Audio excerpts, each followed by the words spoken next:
Welcome to the Emerald Athlete Podcast. I'm your host, Chrissy Doyle, and on this podcast I speak to different Irish athletes about their highs, their lows, biggest battles, biggest successes, and why they fell in love with their sport.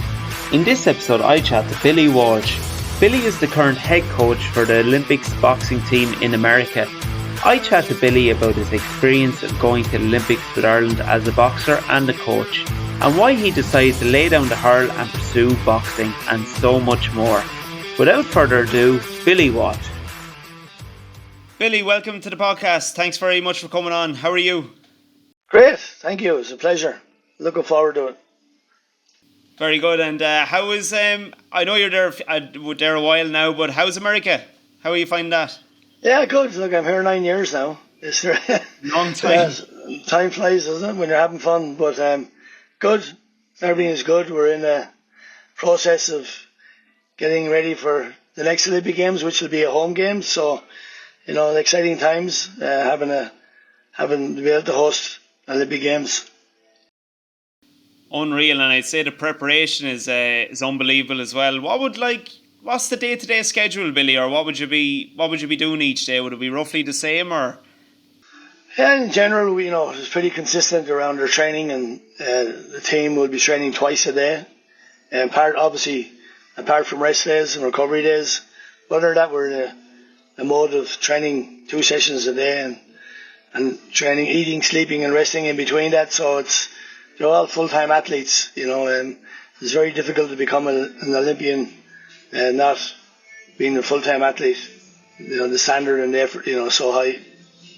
Yeah, and I'd say even their eating, if you're training twice a day, I'd say the amount you'd even have to eat to keep yourself up to the pace of it, I'd say, is unreal. Yeah, I think the piece about us is that we're a weight category sport, so we got to eat according to our weights. We can't overeat because you got to make, a weight division. So we got to, and we have a nutritionist here that works with us, that making sure that we're fueled enough for training and for recovery, and have enough in us to keep us comfortable as well and hydrated. And Billy, tell me, because I know, with Ireland, we always punch above our weight and do really well, but the US is so big. What's the expectations like? Would you be very confident going in, or do you think there's a good chance to have a bit of success and do well?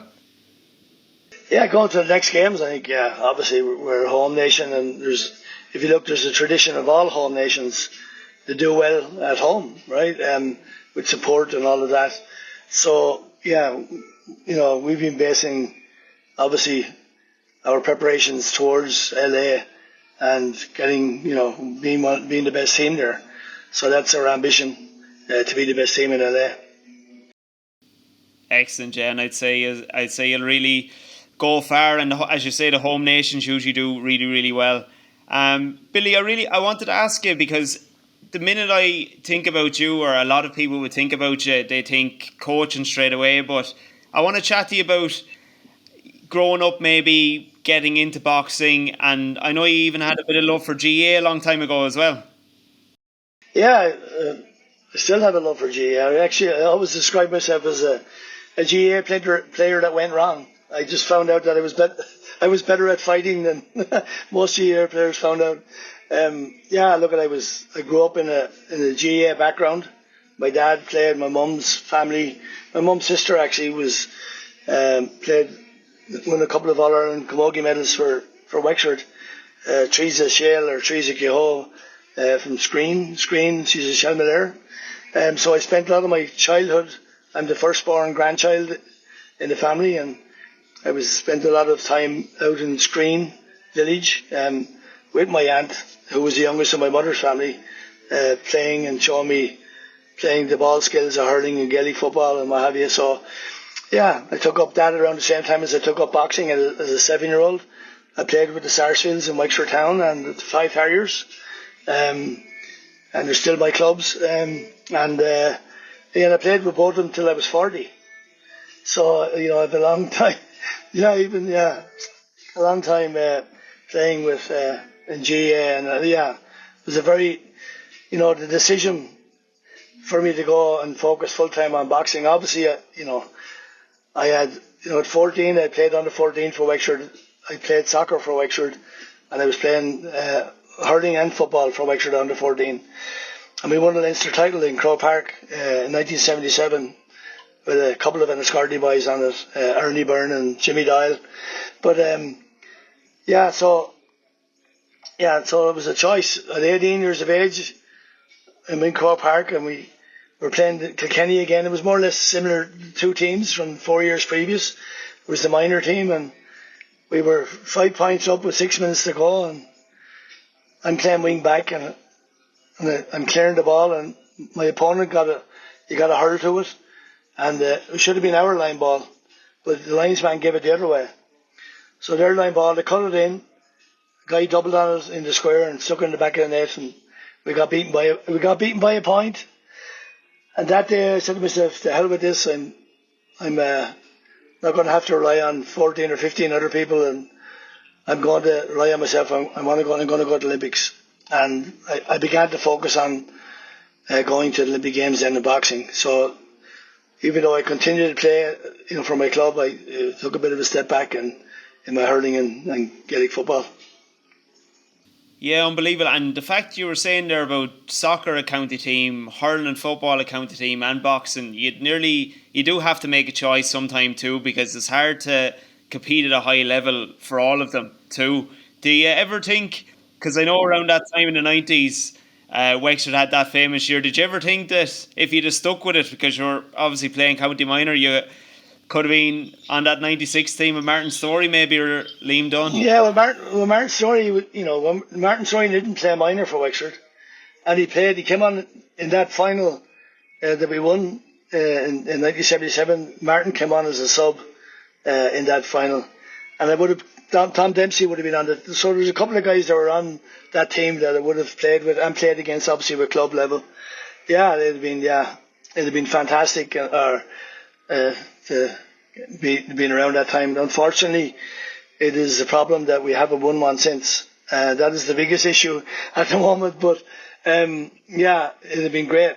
Yeah, it'd been fantastic. Yeah, but I made my choice. I wasn't going to become an Olympian playing hurling or football. So I followed my dream a different way, and thankfully I was able to achieve it. Yeah, and as you say, something has to give. And come here, talk to me about going to the Olympics then, I suppose, as a boxer. I went in 1988. I know it probably didn't work out the way you wanted, but the whole experience of going, representing your country, what was that like? That was absolutely fantastic. It was, obviously, I don't know whether all your dreams have come true. So you're in a position where all your dreams have come true. I have been left off the team, which I felt unfairly in 1984. I was champion, and anyway, a lot of rigmarole, politics, and I didn't go to LA. So waiting 4 years, when you're 20, and 4 years is a long time, so with, another 4 years, anyway, I did it, and then thankfully I got to the games in Seoul, Korea, which again was a new adventure because not many people were traveling at the time. People didn't travel around the world as much, especially Irish people.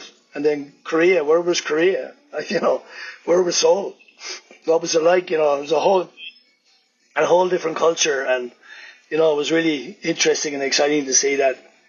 Yeah, it was amazing. And the Olympic Games, I suppose for many, why I'm still at it. Maybe there's quite a few Olympic Games since, but I think it's the 7th Olympic Games I've been to. Why I've had the love for it. It's so difficult. It's the hardest thing in the world to win is an Olympic gold medal.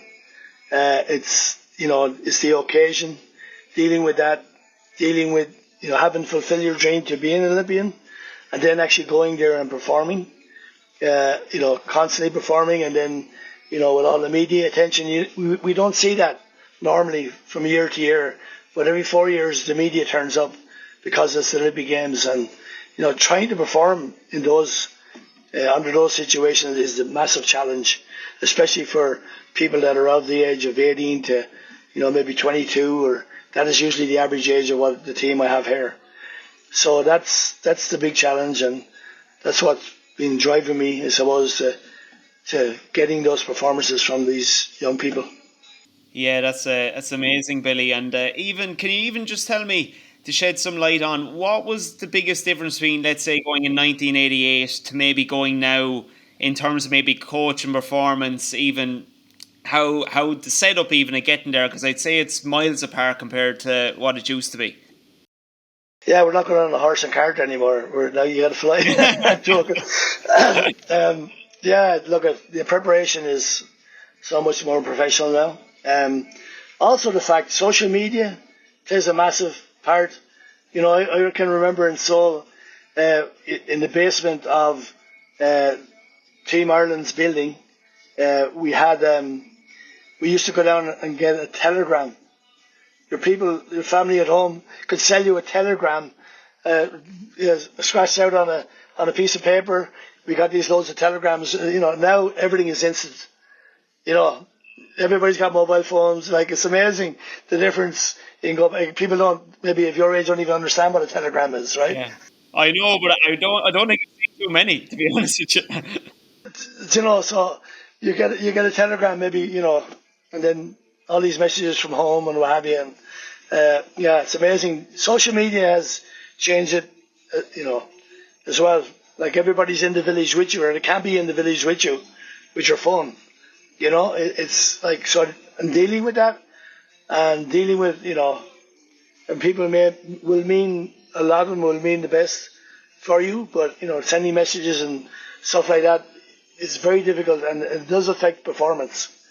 A lot of the time we get our athletes to go off their phones because of the fact that, maybe some of your enemies will send you some messages you don't need to hear, and then obviously your friends will send you some messages, maybe not at the right time, so we're trying to, that's the biggest part of trying to get the best out of an athlete, is dealing with the social media. Yeah, and I'd even say, Billy, like, getting a message, as you say, from an enemy or a family or friend, your emotions could completely change based on what it is. And I'd say you'd know better than me now, but boxing's such a mental game too, that if anybody gets into your head, it can go pear-shaped, when you step in the ring. Oh, very quickly. And, I've had two instances where, and I won't mention names, but we're in the Olympic final, right? And one guy's mother rings him the morning of the Olympic final and says to him, "I had a dream last night, son. You only won the silver medal." Oh. Can you believe that? Oh, at least say the goal. You can lie. Just say the goal. Why would you tell him the morning of the Olympic final? Like, and what happened? He only won the silver medal. Oh. And we had another guy not too long ago, just in Tokyo, and somebody sent him a photo of his brother who had had his guts ripped open in a stabbing incident. And he was in the hospital. The guy didn't sleep the night previous to his Olympic final. And obviously he went in and didn't perform and lost the final, which I feel he was very capable of winning. So there's some things like that it's very hard to prepare for. Obviously having the experience of it, we try to prepare for it and try and prepare the families. If somebody, which happens at times, if something serious happens, like does your person or son or daughter need to know the morning of an Olympic final? Can I wait 24 hours? Like, let's be sensible about this.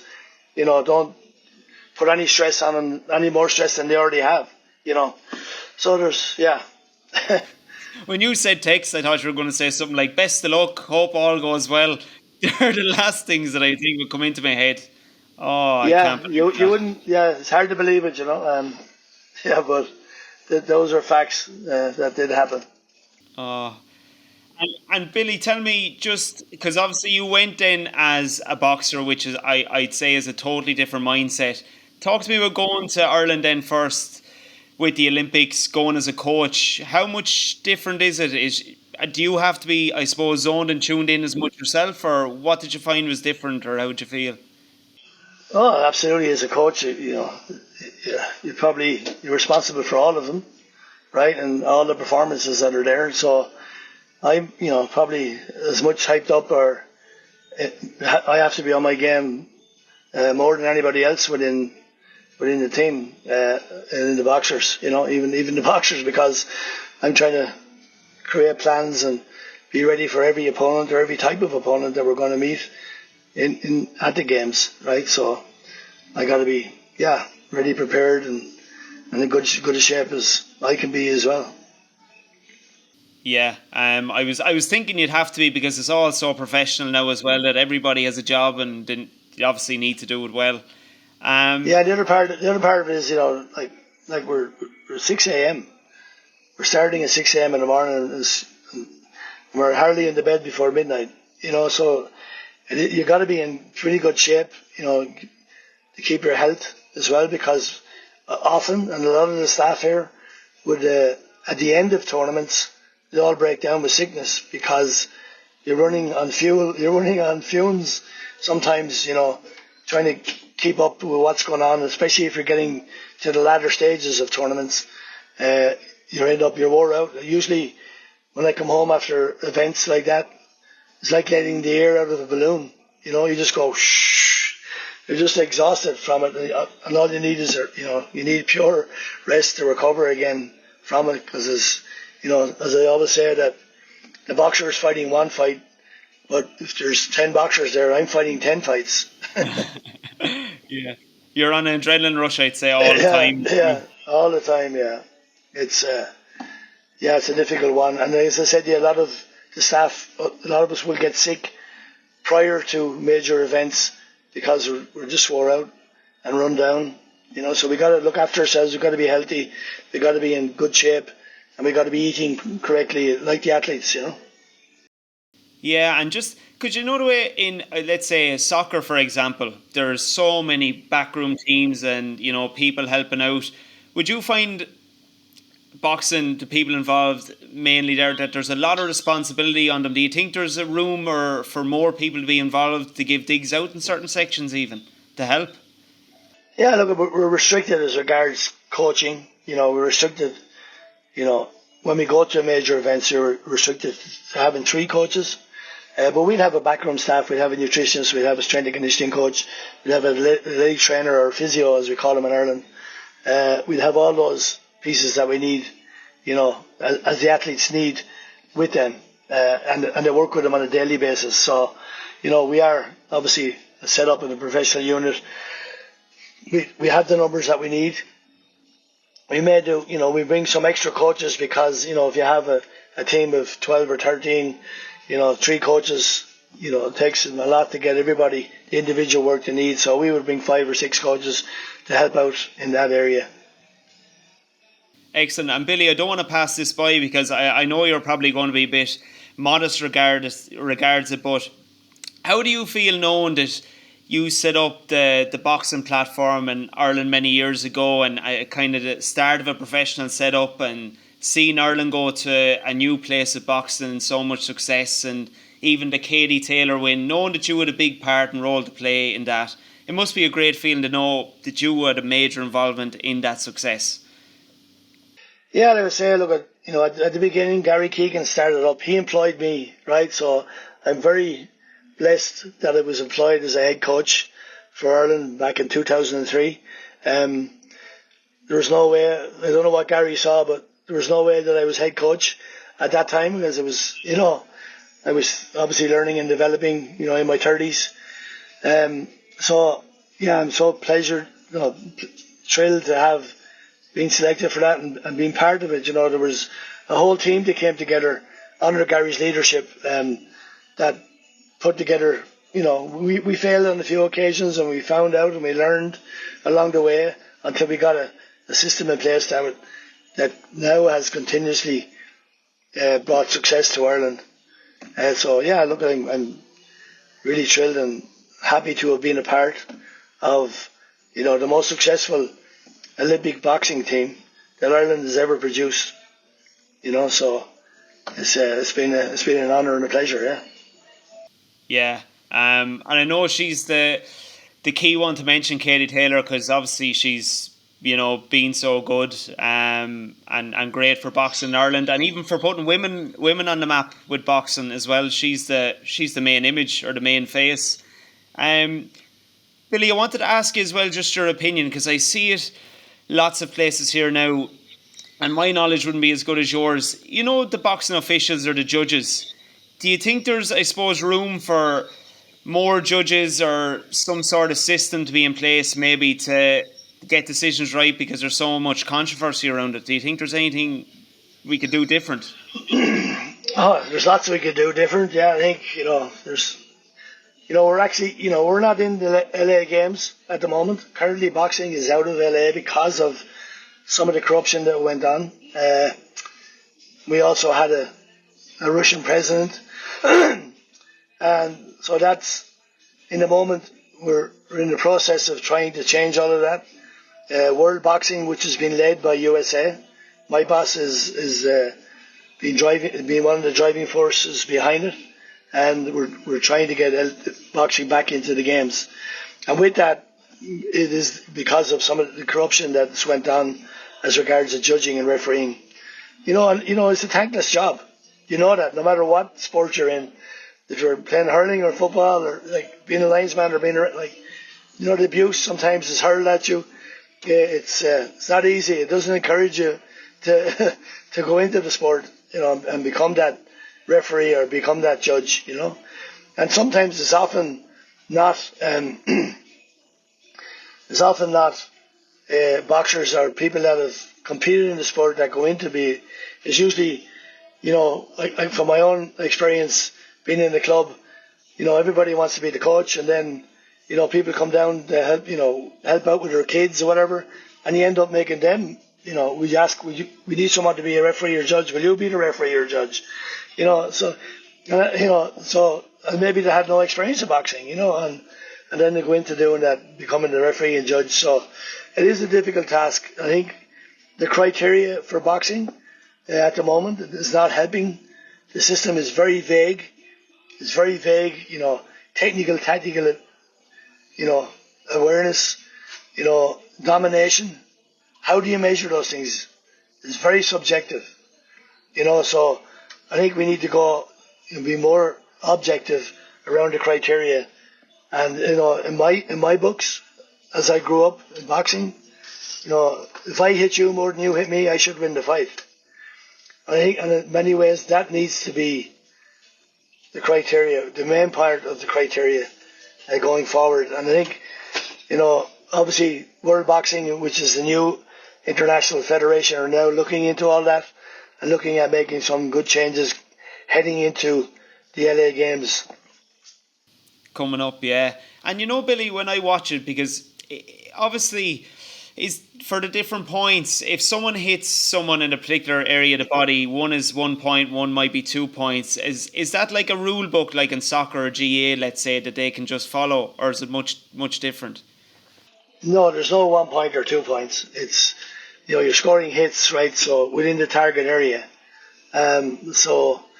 There isn't a description or definition between one punch and another punch, which there's no better punch. Obviously, if you knock somebody down, that's only counted as one punch as well. But in the mind of the judge, it does play an influence on winning that round. And if you win the round and drop somebody, often you will win the round by 2 points. So it is, as I said to you, it's very subjective. It isn't clear cut enough.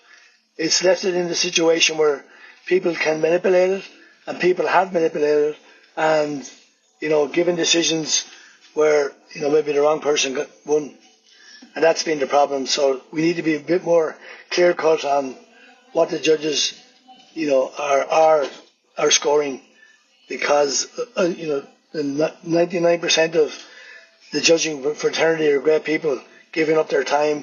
A lot of it is volunteers. Most of it is volunteers traveling the world or traveling their country to go to shows and sit there for hours judging boxers.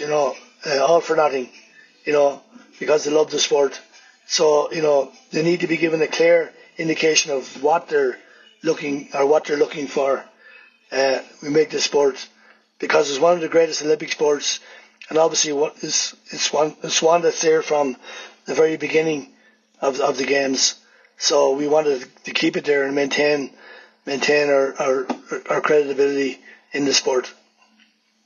Yeah, as you're saying, we just want whoever the best is, and it could be on the day, but whoever the best is, you just want to see them win, and that's it. As you're saying, Billy, I want to ask you because I'm very, very curious for this, just to hear.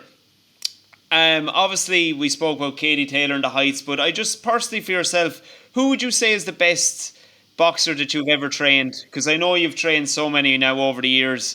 Is there anybody that will come to mind that you say, that would have been the best? You put me on the spot now. That's a difficult one. There's Love lots of doing people I'm this. going to disappoint. Lots of people I'm going to disappoint. Look, there's so many of them. Like, particularly, obviously my home country, and there's been so many fabulous. And Katie Taylor, rightfully, is one of the greatest of all times. And not only, people don't know her. I think people in Ireland have got to know her, but as a person, she's world class as well.